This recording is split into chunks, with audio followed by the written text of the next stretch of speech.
Buenas noches, amigas y amigos, ¿cómo están? Bienvenidos a un nuevo capítulo, hoy especial de Canal Tiltil de día lunes. Hoy, por el hecho de que ayer también tuvimos un programa especial en el horario del habitual ¿Qué tal Tiltil? Hoy estamos en el día lunes para ustedes a través de Teo Tiltil, teotiltil.cl. Vamos a conversar, actualizar la información de salud. Vamos a hablar de COVID-19, por supuesto, que es lo que toma la agenda. Vamos a hablar de cómo se ha llevado y cómo está la situación país y la situación comuna del coronavirus. No sin antes empezar a saludar a quienes ya están en sintonía. Queremos saludar a César, queremos saludar a Cecilia Donoso, que dice estoy viendo, Tania Collao, Nancy Yanque, Estef Hidalgo, María Vera, Marcia Toro, Catherine Casanova, Nelda Gil, Romina Belmar, Brisa Zúñiga, Tatiana Soledad y tantos otros que ya se han ido sumando, Gilda Araya también. Tenemos para comenzar nuestra conversación de hoy, grata y necesaria, por supuesto. Tenemos ya en pantalla a nuestro amigo, doctor, director del Centro Médico de Huertos Familiares. ¿Cómo está, doctor José Villa? ¿Cómo va? Buenas noches. Bien, bien. Hola, buenas noches a todos. Bien, bien, todo Oye, bien. nuevamente muchas gracias porque volviste a atender el llamado. Siempre es importante en esta época, sobre todo, conversar acerca de lo que está pasando en materia del COVID-19. Han sido semanas difíciles. Hace 2 semanas nos encontramos aquí mismo, un día domingo, y estuvimos conversando. Y te lo decía fuera de pantalla, resultaste ser medio pitonizo, Nostradamus, porque muchas cosas de las que dijiste que iban a pasar efectivamente sucedieron. Sobre todo lo que tiene relación con lo que iba a faltar, lo que iba a pasar con el colapso del sistema que ya se veía hace 2 semanas, que comenzaba el colapso del sistema. Hoy ya directamente las autoridades sanitarias han dado muestra de aquello y la disputa o esta famosa batalla que ha denominado el Ministerio de Salud también ha cambiado de frente. Ya no es la prevención de los casos, sino que básicamente empezar a ver a quienes proteger en algunos casos en desmedro de otros, como lo mencionó también una doctora en un centro hospitalario. ¿Cómo has visto tú estas 2 semanas, José, desde el punto de vista que tú trabajáis en la Posta Central también, que es epicentro de coronavirus en Santiago? Claro, efectivamente estas 2 semanas han sido súper críticas en el sentido que había una explosión de contagios, impensada probablemente, que nadie preveía que esto iba a pasar tanto contagio diario. Y eso traía consigo, bueno, el colapso aunque las autoridades todavía no ocupan la palabra colapso, pero el colapso del sistema eh, y sobre todo de la UPC, de la unidad de paciente crítico, donde estamos como sobre la marcha, armando camas, ventiladores, metiendo donde haya alguna red de oxígeno, un ventilador con un paciente en ese espacio, porque realmente la cantidad de gente que ha llegado por falla ventilatoria por el coronavirus es impresionante. Es de película ver el hospital actualmente, cómo está la gente ventilada en todos lados y donde no hay más espacio, o sea, estamos realmente colapsados. Oye, aquí por ejemplo en la comuna se ve un poco lejano esa realidad, por más que uno realmente lo vea en los medios y los medios tampoco te lo muestran de manera cruda. Eh, a nivel local, si bien es cierto la tasa es súper alta, estamos en una tasa de incidencia pasando arriba de los 600, con 131 casos informados, pero la gente no ve esta realidad que me estás contando tú. O sea, no ve el ventilador, no ve a la gente entubada, no ve la dinámica que tú sí conoces en Santiago, en la posta central, y tal vez eso genera un poquito más de relajo. La pregunta es, ¿tú crees que el aumento, esto que me acabas de comentar, de que hay muchos casos diarios, tiene que ver con que la gente no se ha cuidado, con que la gente no respeta las medidas, o que hubo de frente una mala decisión de parte del gobierno de cómo enfrentó la pandemia? Claro, difícil contestar la pregunta dando una sola razón. Yo creo que hay múltiples factores que repercuten. Claramente el tema de haber retrasado la cuarentena probablemente repercutió mucho en la cantidad de contagios, pero también hay una falta de autocuidado. Uno lo ve en las calles, lo ve sobre todo en Santiago. Ya es imposible que haya un carabinero, un militar en cada esquina viendo cada cuadra si es que la gente respeta o no respeta la cuarentena.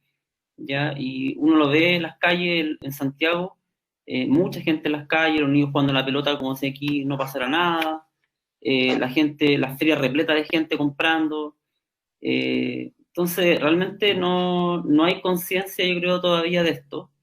Se ve lejano, incluso en las comunas más céntricas, aún se ve como lejano el tema, eh, porque también las autoridades han querido que se vea así, o sea, esta sensación de que estamos bajo control, de que todo está bien, de que somos resolutivos, de que tenemos 300 ventiladores disponibles. Cuando te dicen en la tele, tengo 300 ventiladores disponibles, tú te relajas y pues decís, chuta, tenemos 300 cupos todavía, y van a llegar 100 más, van a llegar 50 más, y estamos transformando el hospital, la posta central, en un referente de coronavirus, y vamos a tener 100 camas más. Entonces, ese mensaje que te tratan de dar de tranquilidad, genera eso, genera que tú te relajes y finalmente, pues bueno, esto está bien, está controlado, y no visualizas el colapso que hay. Yo te voy a contar que eh, yo tengo mucho, digamos, información o acceso a lo que pasa en la zona norte del Hospital San José, particularmente, donde nos hemos encontrado, por ejemplo, con filas de ambulancia de 18, Sí, 20 ambulancias en la calle, ambulancias con pacientes fallecidos dentro, haciendo la fila para entrar al hospital. wow. Ambulancias que han llegado al Hospital San José con pacientes vivos Y y que que se están mueven en la espera. y estando en la fila, porque tienen que esperar 24 horas, fallece el paciente ahí y la ambulancia sigue, ¿entiendes? Entonces, los coordinadores comunales de urgencia, haciendo los llamados para gestionar que por favor me liberen la ambulancia porque la tengo con un muerto adentro. Entonces, y la ambulancia lleva 6 horas, 9 horas con un muerto adentro, eh, y que no podéis devolverte, tenéis que estar con la ambulancia ahí parada. ¿Y cómo lo haces tú dime tú cómo lo haces tú con la familia que está en el hospital ahí, en la Esperando urgencia, que llegue.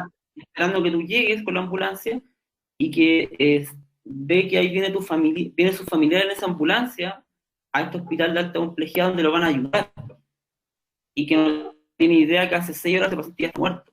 O sea, ese es el nivel en el que estamos actualmente, ¿sí? Wow. Ese es el nivel.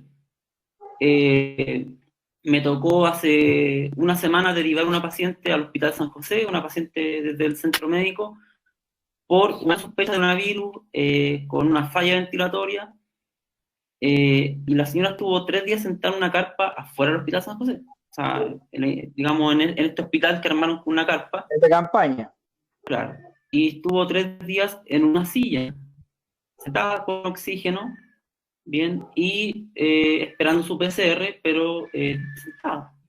Entonces, el nivel de tensión y de estrés que hay para ese paciente, donde yo tenía contacto con la señora, entonces, decía, oye, ayer murió un paciente acá, murió otro paciente acá en las camillas del hospital de campaña, eh, y la señora sentada, sin comer, con lío, fuera, en la carpa, súper, súper angustiante para uno, y lamentablemente no tienen más opción, pues, porque lamentablemente pasa por un tema de Lucas, ¿cachai? Que finalmente Sí, el po. paciente no tiene otra opción que irse ahí. Oye, pero Eh, y la conexión que se supone que se genera con los hospitales, que cuando el hospital público no da abasto puede distribuir hacia la red privada, ¿eso no funciona en estos casos? claro, eso funciona en el caso del paciente que Que entre. requiere, claro, primero que está dentro y que requiere principalmente UPC, o sea, unidad de paciente crítico. La paciente, claro, llegó, se le puso oxígeno y con eso se estabilizó, ¿bien? Entonces podía aguantar en la carpa afuera con oxígeno mientras tanto en una silla.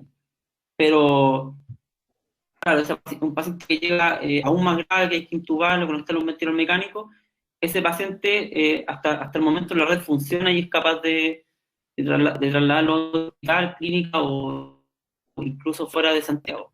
Pero entonces el problema está antes, pues, José, porque el problema está en la distribución, en cómo hacer ese filtro para que los pacientes que lo necesiten, como existe, de acuerdo a lo que tú dices, como hay capacidad todavía para esos pacientes, el tema es que esos pacientes alcancen a estar vivos para llegar a ese servicio que está disponible y no se quede esperando en la fila con la ambulancia en la calle y que se muera esperando finalmente.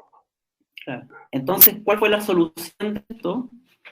Que los encargados de la urgencia del área norte dijeron, bueno, para que no tengamos esta fila de ambulancias esperando afuera, entonces los servicios de urgencia, los SAPU, los servicios de alta resolutividad que están en el área norte de Santiago o de la región metropolitana, antes de derivar un paciente al hospital, se tenía que el paciente presentar desde el SAPU al hospital y el hospital te autorizaba cuándo trasladar tu ambulancia, cuándo mover el paciente, para no tener la fila.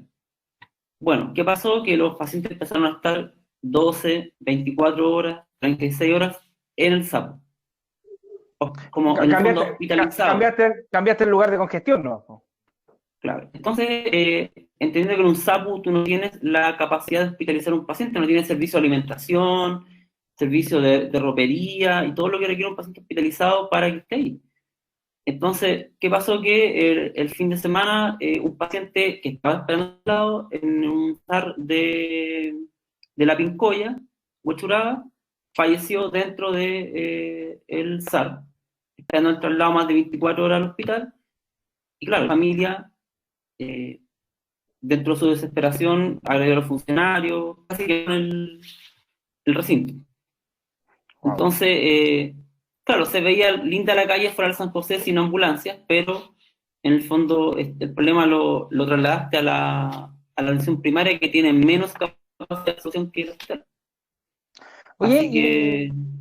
y en ese sentido, a tu juicio, que lo hemos conversado, no sé si lo he conversado contigo, pero lo había conversado también con la directora del hospital, Tiltil, siendo una comuna que está distante relativamente de Santiago, del hospital base, que es el Hospital San José, ¿por qué no potenciar tal vez que el hospital comunitario, como que el hospital comunitario aquí en Tiltil tenga una mayor resolutividad o complejidad, me explicaba la directora, para que tal vez ayudaría a descomprimir si es que la atención se pudiese realizar en el hospital comunitario, ¿no? Claro, sí, de todas maneras. Y a todo nivel, o sea, yo creo que una de las cosas que se va a que esta pandemia abordó mucho desde lo hospitalario, ¿ya? Y poco desde la atención primaria. Porque centralizar todo en en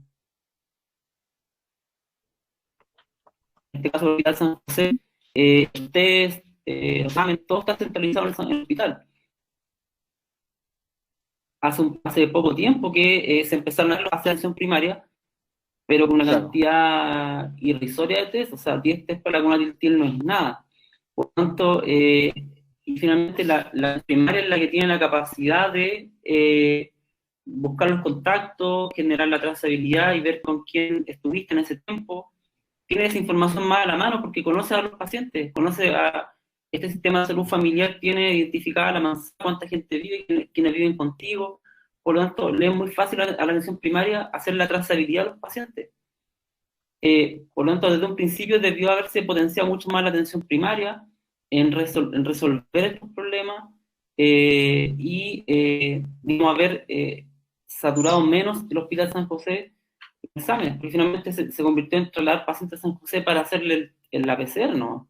Y se empezó a colapsar por ese motivo.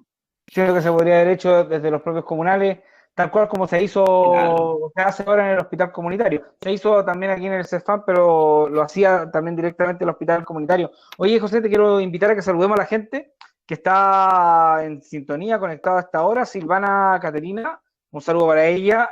Alex Vera dice buenas noches. María Vázquez también saluda, dice buenas noches. Rodrigo Rojas también saluda. María Aravena, un saludo para ella también. Silvia López, Nicolás Meilla. Catherine Casanova dice, el mejor médico de la comuna. Mira, ya llegó el primer piropo a todos todas las veces que hemos conversado ha caído algún piropo, así que muy bien. Patricia González también se unió, Nancy Yankee dice, hola, gracias por la información, nos dice Patricia González, Andrés Rivera también está en sintonía, Marlene González igual, y Marcelo Geltres dice, un gran profesional y con vocación de servicio. José, ¿y cómo has visto tú el COVID comunal desde el centro médico? La última vez conversábamos que había problemas de stock con el tema de los testeos. Comentaste que iban a llegar nuevas muestras a través del laboratorio con el que trabajan ustedes. ¿Llegaron más? ¿Son de antígeno o son del hisopado? ¿De cuál tienen? ¿Y cómo ha funcionado eso y la demanda? ¿Cómo ha andado la demanda en el centro médico de los exámenes de COVID? Claro, actualmente, bueno, o sea, desde que hablamos la última vez, llegaron muchos exámenes de anticuerpos, que son los exámenes de muestra de plasma.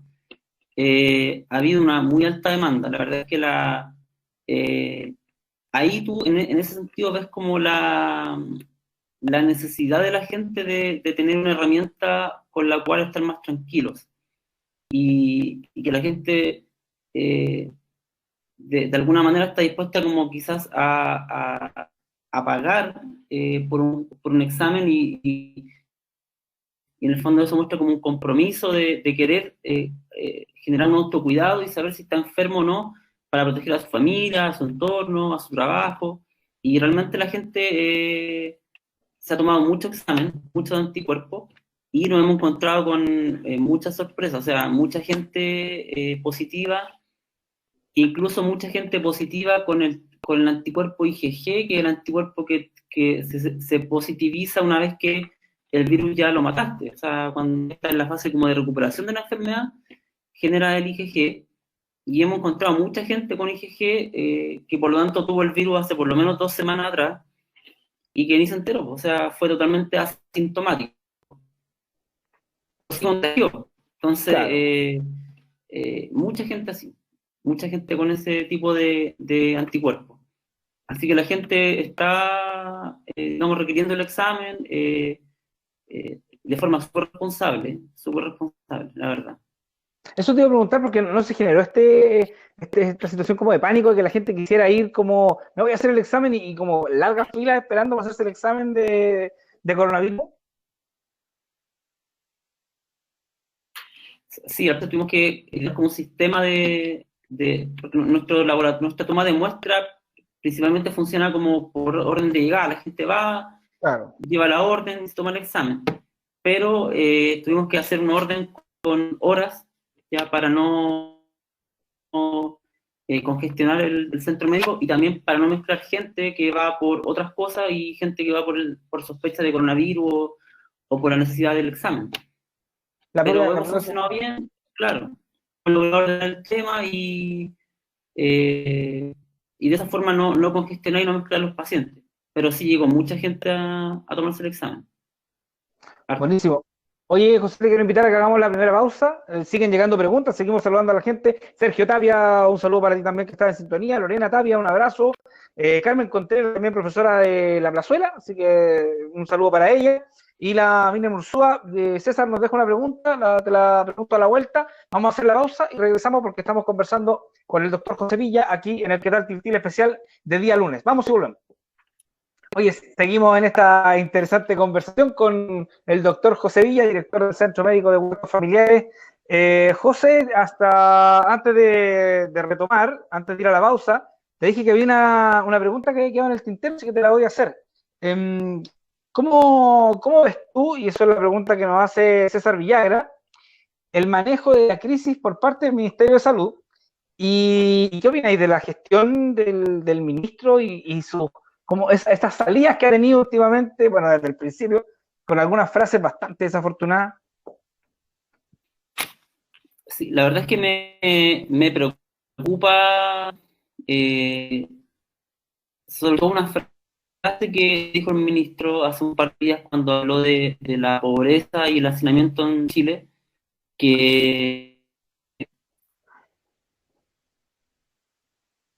que él no con las cifras de la pobreza y el hacinamiento que tenemos. Eh, entonces, desde ahí para abajo, tú pensáis y qué manejo tiene de las cifras reales de lo que pasa en la salud, ¿ya? Entonces, porque parte de ese relacionamiento tiene esta relación con el sistema de salud que tenemos. Por lo tanto, ¿qué valores maneja él, qué rangos maneja él de la salud y del sistema? ¿Y qué información le llega a él? Ese es el tema. Y no creo que él sea mala persona, yo creo que realmente no conoce una realidad que él es. ¿No?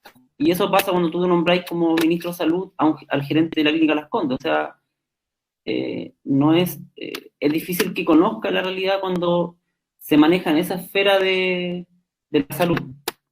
De todas maneras. Oye, ¿y el Así manejo, que, el manejo gubernamental de salud? ¿perdón? ¿El manejo ministerial de salud qué tal? Como política de Estado. O sea, por lo menos yo que trabajo en la posta central, no he visto ningún cambio importante bajo su gestión. Ni en la anterior gestión que tuvo en el anterior gobierno de Piñera, ni en la actual. No, que tú digas que hubo un cambio profundo en el manejo de la salud en Chile, una reforma así que en 20 años más se va a recordar este gobierno porque hizo una reforma tan importante en la salud pública, cero, no, nada.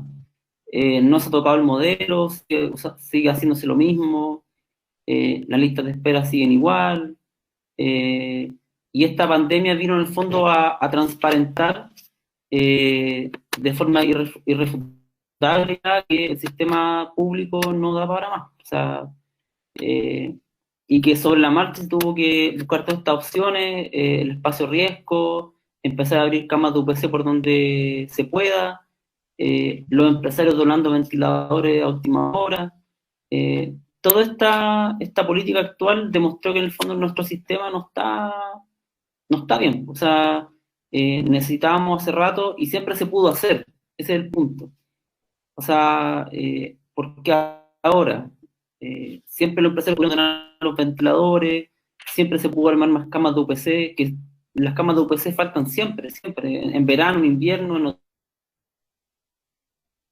UPC están en déficit en el país. Entonces, lamentablemente no tengo muchas como buenos comentarios de la acción que el ministro de Salud ha hecho en este gobierno. Perfecto. Oye, José, también nos saludar a Jazz Hidalgo que está en la sintonía. Miriam Ursúa ya lo había comentado. Y Andrés Rivera nos pregunta, quizás sería una alternativa realizar los test en un horario distinto al de las consultas médicas. Se refiere principalmente a lo que está pasando en el centro médico, en el sentido de que no se crucen los pacientes, entre los pacientes COVID y los no pacientes y los no COVID. Yo entiendo que ustedes tienen un horario especial para atender los test de COVID ahora. Sí, estamos tratando diariamente de hacer los test de coronavirus en espacios donde no haya consulta de medicina, pero es muy difícil porque dentro de la misma consulta de medicina llegan pacientes que por la sintomatología y la historia uno pudiese sospechar que son pacientes COVID. Claro. Y por lo tanto se toman el test en el momento, ¿ya? Pero para la gente que llama por teléfono y que pide la hora, se trata de agendar en un horario que no haya médico atendiendo, en lo posible. Pero se da este cruce de pacientes de forma inevitable. Ahora estamos, por ejemplo, igual implementando que, digamos, permitir cierta cantidad de pacientes dentro de la sala de espera, y por supuesto, claro, el tema de la sanitización frecuente, el uso de mascarilla. Mantener la distancia social entre ellos. Exacto, exacto. Entendiendo que también, como lo hemos repetido hasta el cansancio, gran parte de los pacientes con COVID son asintomáticos. Entonces, claro, yo tengo que pensar que todos son COVID. No solamente el que va a tomarse el examen por sospecha, o que se lo va a tomar para descartar, o porque en el trabajo se lo están pidiendo, sino que todo paciente, el que va por dolor de espalda, el que va por cefalea, el que va a hacerse un examen por control de diabetes, todos los pacientes son COVID para nosotros, entonces todos se deben manejar igual. Oye, y eso te iba a preguntar, porque desde que partió la pandemia en Tiltil, hace ya más de 2 meses, cuando se detectaron los primeros casos, hasta ahora existía esto de que la gente quiere conocer de dónde están los pacientes, cuántos habían en cada localidad. Durante mucho tiempo eso no se entregó de manera formal, y en el último informe que entregó el Comité de Seguimiento Comunal venía una torta donde venía por porcentaje al menos donde estaba distribuida la cantidad de personas contagiadas de COVID-19 aquí en la comuna. ¿Qué tan importante crees tú o tan necesario es que alguien como yo, te pongo el mismo ejemplo, sepa si mi vecino lo tiene o no lo tiene, entendiendo lo que acabas de decir hace un rato, que ojalá la gente pensara o que la mentalidad fuera hacer que todo el mundo lo tiene? Yo creo que a esta altura de la pandemia, creo que esa información no aporta mucho. Creo que está la tasa de contagiosidad que tenemos actualmente, que mucha gente lo debe tener y está totalmente asintomática. Por lo tanto, ahora más que nunca uno debe asumir el principio de que todos somos positivos y todos lo tenemos, y por lo tanto actúa como tal, ¿ya? Y por lo tanto, saber si mi vecino lo tiene o no, ya no reviste mayor importancia en esta altura de la pandemia.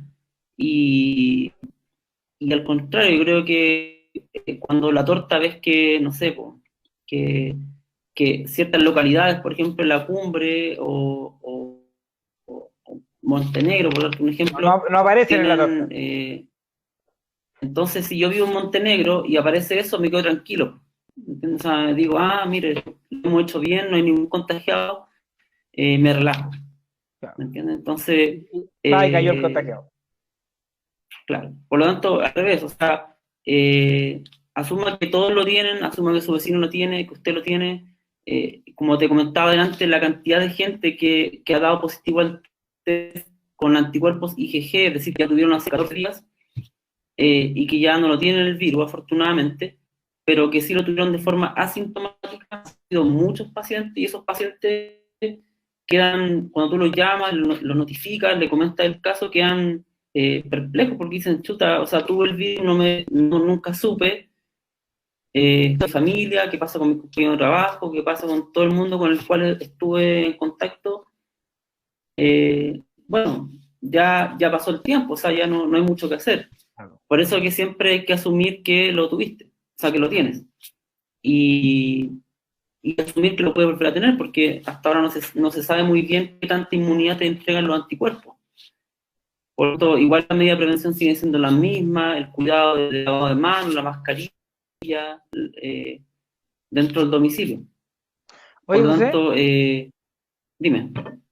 y pregunta, también lo quiero complementar con algo que nos comentaba César, el tema de los índices de mortalidad.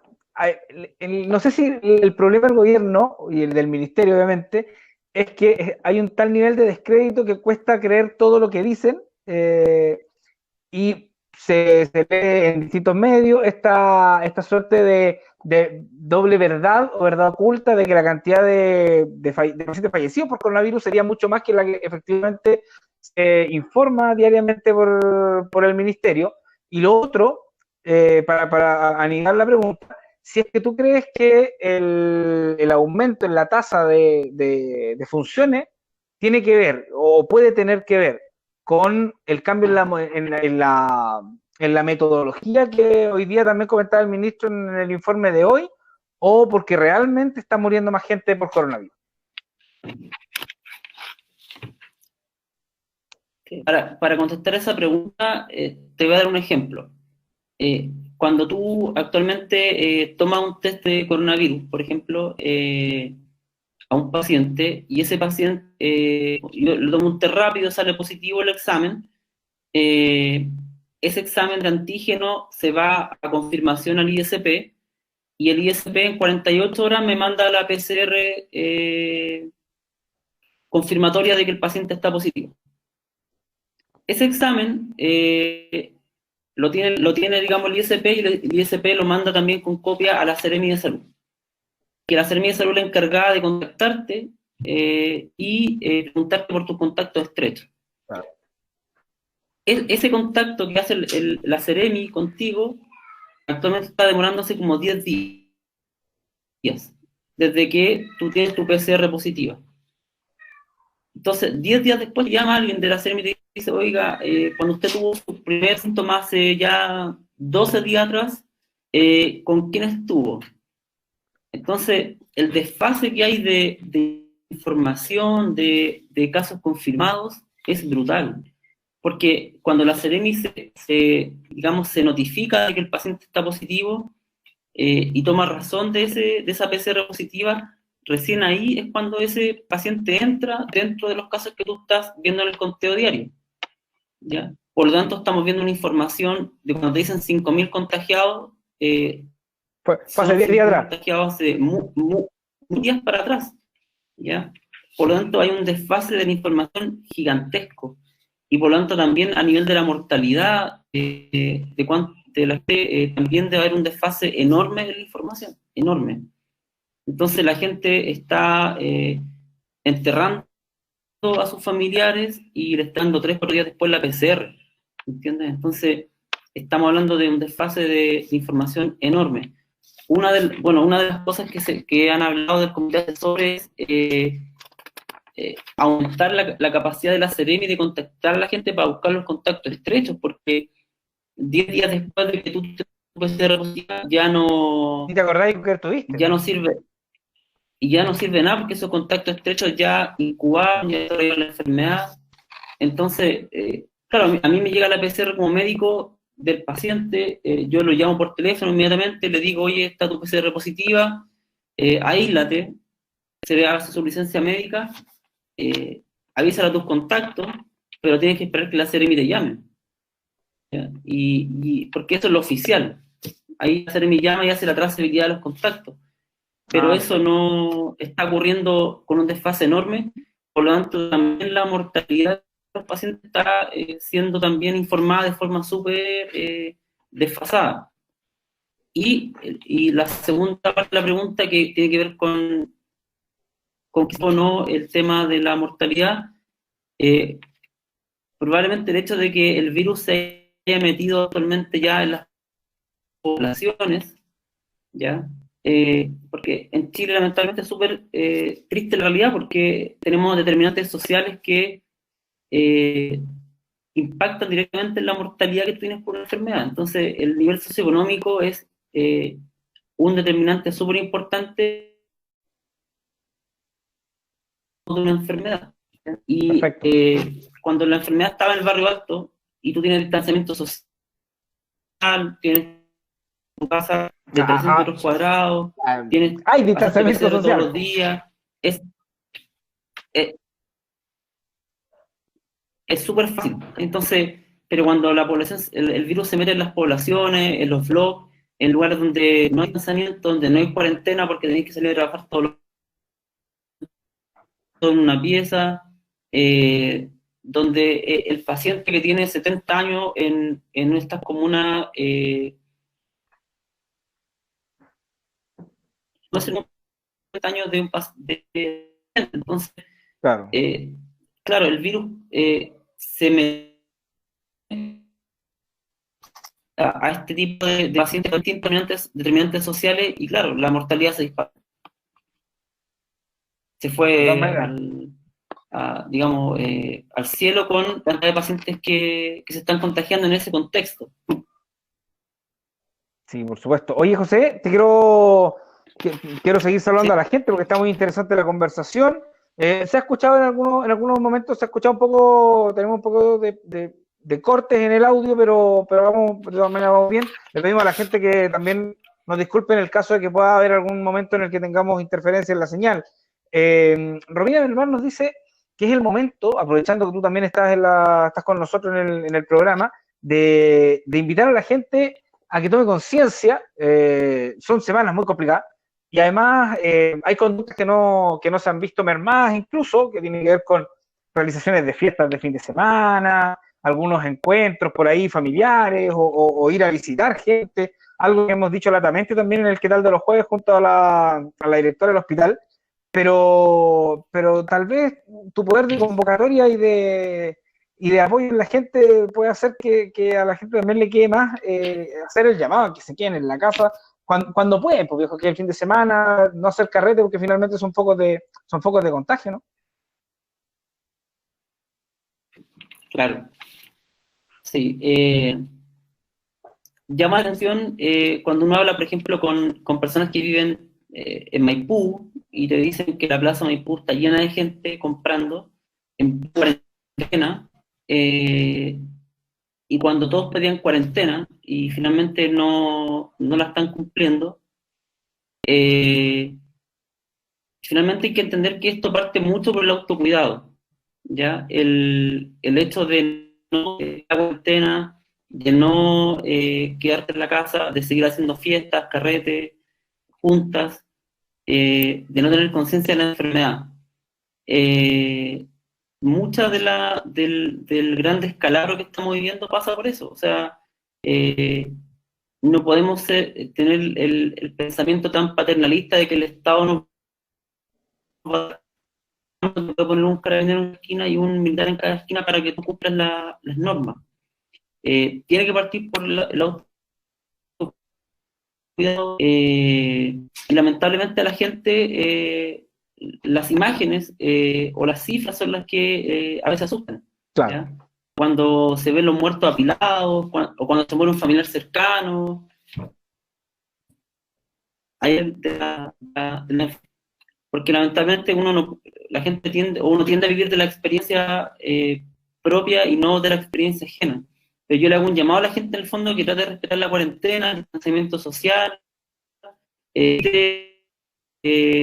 activas, porque de verdad que esto o sea, es verdad, no es mentira lo que está pasando actualmente en los hospitales. Mi último turno tuve una paciente de 33 años hospitalizada por coronavirus con ventilación mecánica. 33 años, o sea, la edad que yo tengo estaba intubada por coronavirus. Y su único factor de riesgo para estar intubada y por una neumonía grave era que tenía sobrepeso.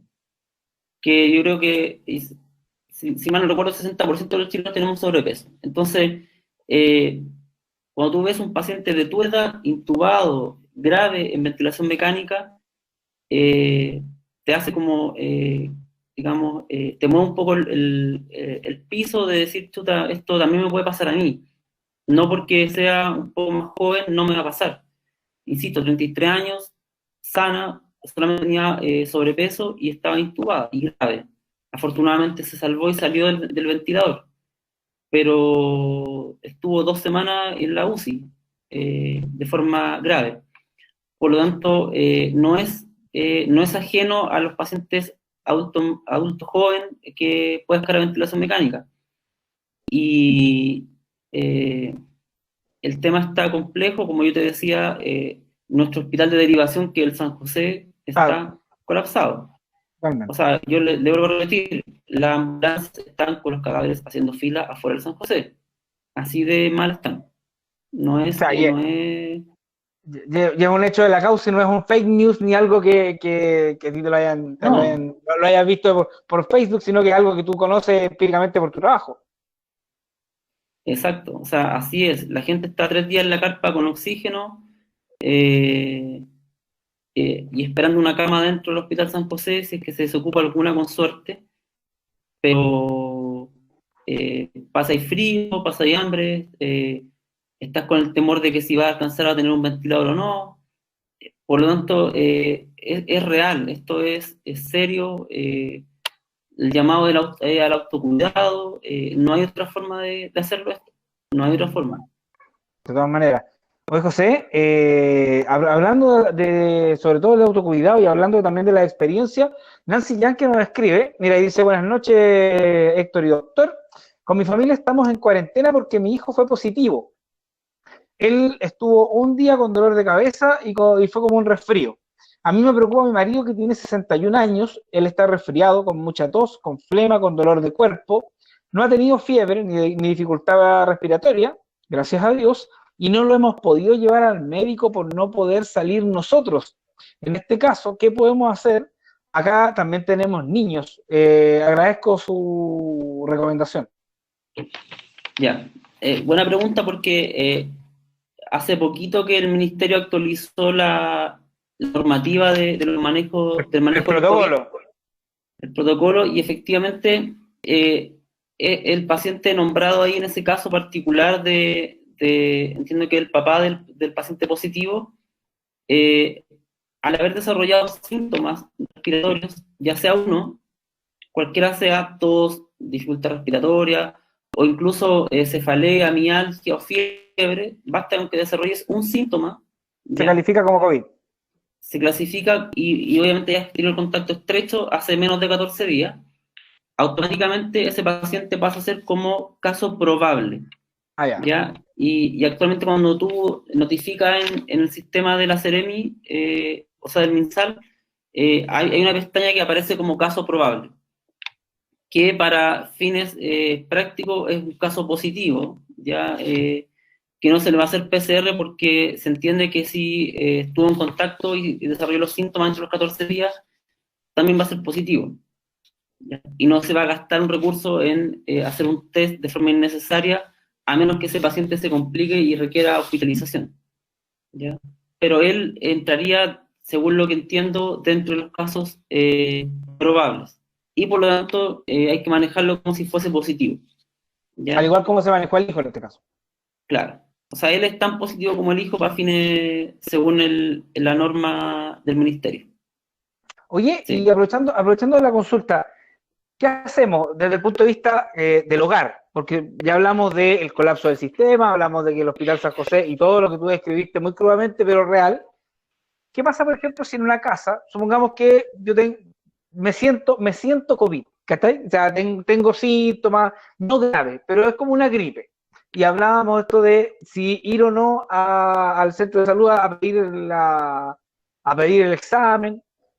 Me puedo- Hay quienes me comentaban hace semanas atrás, de repente quedarse en casa, administrarlo o manejarlo uno, manejar los síntomas, bajar la fiebre con algún medicamento, y solo en caso de que se agrave el paciente, ir al centro asistencial, entendiendo que si uno va, o sea, se colapsa todo, y solo ir en caso de que realmente sea como una urgencia. ¿Qué opinas tú al respecto de eso? A ver, una respuesta práctica a esta pregunta, eh, independiente o de alguna forma obviando un poco el protocolo MinSal, ¿ya? Porque en estricto rigor ese paciente debiésemos tomar el hospital de Tiltil y hacerle el test. Eso lo corresponde, ¿ya? Y que el médico de Tiltil determine la gravedad, tomar la PCR y ese paciente sigue a cuarentena en casa con su familia mientras espera la PCR que se le toma en el hospital de Tiltil. Ahora, entendiendo que usted es un paciente joven, con bajo riesgo de que se complique, probablemente no le van a hacer el test porque es de bajo riesgo el paciente y por lo tanto no se va a complicar. Entonces, en ese contexto, claro, es recomendable que ese paciente, si es que es un paciente joven, que no tiene factores de riesgo, que no es hipertenso, que no es diabético, que no tiene obesidad, que no fuma, eh, eventualmente sería recomendable que se quede en casa si es que tiene la posibilidad y se aísle dentro de su casa, ya, con todas las precauciones que eso implica, ¿ya? Ya, perfecto. No, Y, súper. digamos, consultar ante cualquier síntoma de complicación, o sea, principalmente dificultad para respirar. Ya, Si perfecto. es un Porque, paciente de alto riesgo, un adulto mayor, por ejemplo, no. O sea, o un paciente que tenga alguna enfermedad respiratoria, no. Consultar de inmediato. oye, José, gracias por estar con nosotros durante este programa. Ya estamos llegando al final de este capítulo de ¿Qué tal Tiltil especial? Queremos agradecer a toda la alta sintonía que semana a semana nos entrega la gente de la comuna y no solo de la comuna, hay muchos sectores ya que están conociendo el medio y que se conectan para saber un poquito más, no solo de medicina a nivel comunal, sino que también en términos generales. Queremos saludar a María Quintanilla, queremos saludar a Diego Navarro, a todos, queremos saludar también a Franco Puño, a Francisco Alfaro y a toda la gente que nos sigue a través de las distintas redes, tanto en Facebook como Instagram también, y nuestro canal de YouTube, donde estamos también, y está toda la plataforma, todos los programas que tenemos en el canal. Para ir cerrando, José, la última consulta. Si yo fui positivo, hago mi cuarentena, con bien o mal, con pocos o muchos síntomas, pero zafo sin ningún problema, mis 14 días. Al día 14, ¿existe la posibilidad que yo me haga el examen y vuelva a dar positivo? Sí, sí, y puede ser que te dé positivo hasta 5 semanas después de haber tenido el coronavirus. Porque la PCR detecta RNA o material genético del virus, que es un pedazo del virus. Por lo tanto, si tienes un pedazo de virus dentro de tu nasofaringe, el hisopado lo va a detectar y te va a salir positivo el test. Pero eso no quiere decir que tú estés contagiando, ¿ya? Porque no es lo mismo tener trozos de material genético en tu nasofaringe que tener el virus completo que sea capaz de infectar a otro. Ya. ¿Ya? Por lo tanto, no se recomienda el realizar PCRs para ver si ya dejaste de contagiar. ¿Por qué? Porque te puede salir positivo hasta 5 semanas después, porque vas a tener pasos de material genético dando vuelta en tu aparato respiratorio mucho tiempo más. Y ese sería un falso positivo en ese caso. O sea, que en el fondo tener el virus sí, pero porque tienes pedazos de virus dando vuelta todavía, pero que no necesariamente son pedazos que, o sea, no es el virus, claro, con todo su sistema que le permite contagiar a otro. Es como los restos. Exacto, sí. Ya. Entonces, en ese sentido, los estudios muestran que hasta 11 días, 12 días es el contagio real, ¿ya? Porque eso igual es como difícil de medirlo, porque en estricto rigor lo que uno deberá hacer es cultivar el virus, o sea, pescar una muestra de la nasofaringe, cultivarlo, esperar 5 días y ver si el virus está vivo todavía o no. Eso es como lo que se debería hacer. Hacer la trazabilidad de contagio.